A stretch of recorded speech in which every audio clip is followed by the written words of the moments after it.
Hello, hello mga kadresya! Nakita ko na naman ang memorial bridge na ito. Ibig sabihin, papunta na naman tayo sa paliparan. Ihahatid po kasi namin ang aming mga kaibigan.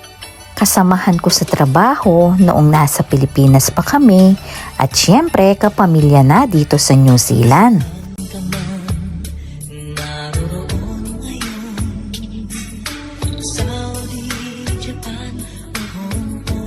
Si Jennifer at ang kanyang pamilya. Unang nagpunta dito sa New Zealand ang kanyang asawa na si Jevren at nagtrabaho siya sa isang farm dito kung saan napakaraming baka ang inaalagaan niya. Pagkatapos ay kinuha niya sina Jennifer at ang kanyang anak na si Sean galing ng Pilipinas para bumisita sa bansang ito. At sa kagustuhan nilang mabuo ang kanilang pamilya ay hindi na bumalik sa Pilipinas ang mag-ina. At iyon ay 10 taon na ang nakalipas.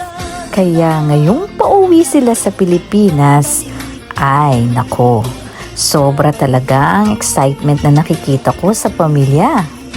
Lalo naman kay Jennifer dahil 1 dekada niyang hindi nakasama ang kanyang pamilya sa Candaba, Pampanga.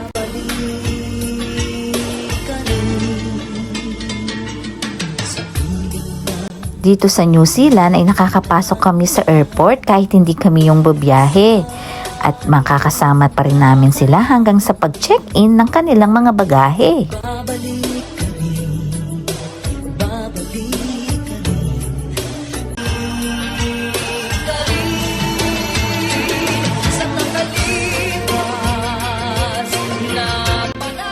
Mixed emotion din yung nararamdaman ko habang pinagmamasdan ko sila.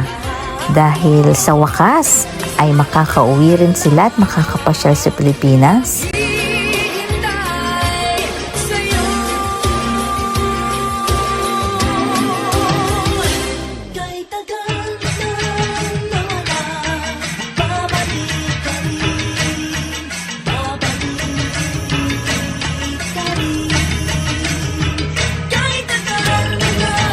Biruin mo, ganito kabata si siya nung umalis siya ng Pilipinas at ngayong pagbalik niya ng Pilipinas ay binata na.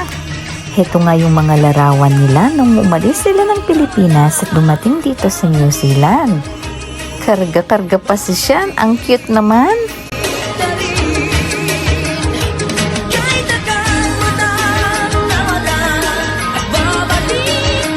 Heto na sila, ngayong pauwi na sila ng Pilipinas. O diba, mas matangkad pa si Sean sa kanilang mag-asawa. Kaya mula sa amin ni Dante at ni Keisha, enjoy lang ang bakasyon at ingat kayo sa biyahe.